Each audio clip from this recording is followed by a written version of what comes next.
ভারত রাষ্ট্রকে নিয়ে প্রশ্ন করছি যে ভারত রাষ্ট্র কেন আমাদের উপর এই ধরনের আগ্রাসন করছে, কিন্তু আমার মনে হয় ব্যক্তিগতভাবে যে ভারত রাষ্ট্রকে প্রশ্ন করার পাশাপাশি আমাদের বাংলাদেশ সরকারকেও প্রশ্ন করা উচিত যে কেন বিএসএফ এর একজন সদস্য গুলিতে মরার পরও আমরা চুপ করে বিএসএফ আমাদের বিজেপির একজন সদস্যকে গুলি করে মারার পর আমরা চুপ করেছিলাম, কেন এই যে সীমান্তে পরপর দুটি হত্যা হওয়ার পরও কেন আমরা এখনো চুপ করে আছি? আমাদের এই নতজন পররাষ্ট্রনীতি কি আমাদের উপর শুধু আক্রমণ হতেই থাকবে? আমাদের এই যে অন্তর্বর্তীকালীন সরকার শুধুমাত্র কি একটা চিঠি দেওয়ার মাধ্যমে, হাইকমিশনকে একটা চিঠি দেওয়ার মাধ্যমে কি আমাদের প্রতিবাদ এখানেই শেষ হয়ে যাবে? এই যে হাজার হাজার মানুষ এই পর্যন্ত 2000 সাল থেকে 2018 সাল পর্যন্ত স্ট্যাটিস্টিক্সে আমরা পাই যে প্রায় 4500-এর মতো মানুষ এই আহত, নিহত, গুম এবং ধর্ষণের শিকার সীমান্তবর্তী এলাকাতে ভারতীয় সেনাবাহিনী দ্বারা। তাহলে এই প্রতিবাদটা শুধুমাত্র একটা উই আর ডিপ কনসার্ন বলে একটা লেটার দেওয়ার মাধ্যমে কোনোভাবেই সম্ভব না।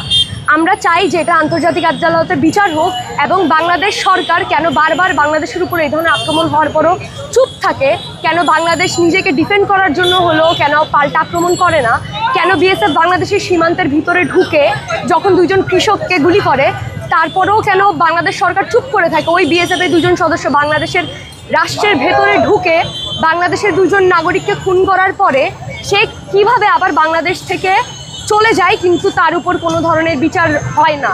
সীমান্তের ওই পারে গিয়ে আমরা শুধুমাত্র পতাকা মিটিং করে আবার চলে আসি। বাংলাদেশ সরকার শুধুমাত্র ভারতকে রায় দিলে হবে না, বাংলাদেশ সরকারের যে আগের সরকার ছিল তারও এই জন্য বিচার হতে হবে এবং যেই বর্তমান সরকার আছে এই যে দুইটা হত্যা এই অন্তর্বর্তীকালীন সরকারের আমলে হলো, এটার জবাবদিহিতা তারা কি করে, এটার জবাবে তারা কি করে সেটাও আমরা দেখতে চাই। আমরা সেই অর্থে গত 15-15.5 বছরে কিছুই দেখি নাই, বরং এটাকে আড়াল করার চেষ্টা করা হয়েছে বিভিন্নভাবে। এবং প্রাইম মিনিস্টার নিজেই বলতেন যে আমরা এমন দেওয়া দিয়েছি, এত কিছু দিয়েছি যেন ওরা সারা জীবন মনে রাখবে। আরেকটি কথা হচ্ছে এই সরকারের তো বৈষম্য বিরোধী ছাত্র আন্দোলনের ফলেই তো এটা হলো, যে ছাত্র জনতার অভ্যুত্থানের মাধ্যমে হয়েছে। এদের কাছ থেকে আমরা সেই শক্ত কথাটা পাচ্ছি না। আপনারা কি হতাশ? সময় তো অনেক হচ্ছে। আচ্ছা, এই যে স্বৈরাচারী হাসিনা সরকার যেভাবে বারবার বলতে যে ভারতকে অনেক দিয়েছি, ভারতকে কেন দিবে? এটা তো হচ্ছে পারিবারিক কোনো সম্পর্ক না, যে বা এটা যৌতুকের সম্পর্ক না ভারতের সাথে, যে বাংলাদেশ আমরা কন্যারা যেভাবে কোনো দায়গ্রস্ত পিতা যেভাবে বারবার যৌতুক দিতেই থাকে, বাংলাদেশে এভাবে ভারতকে সেই কন্যা দায়গ্রস্ত পিতাকে মুক্তি দেওয়ার মতো বাংলাদেশকে 71 সালে যে মুক্তিতে সহায়তা করেছিল সেটার জন্য বাংলাদেশ আজীবন সেই যৌতুক মিটাতেই থাকবে।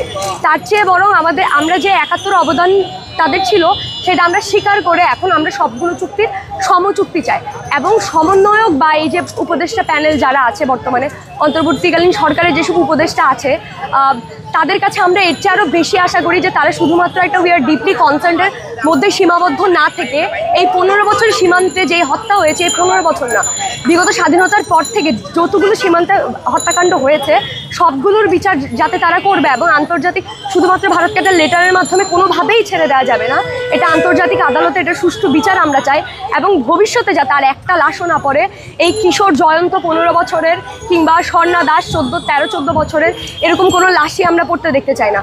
চোরাচালানকারী যারা বর্ডার ক্রস করে তাদেরকে আইনানুগভাবে শাস্তি দেওয়া হবে। এভাবে শুটের সাইট নীতিতে ভারত সরকার কোনোভাবেই বাংলাদেশের একটা নাগরিকের উপর গুলি চালানোর এখতিয়ার তার নেই। বাংলাদেশ রাষ্ট্র এই আক্রমণকে বাংলাদেশ রাষ্ট্রের সার্বভৌমত্ব উপর আক্রমণ বলে বুঝতে হবে এবং সেটা গণ্য করতে হবে।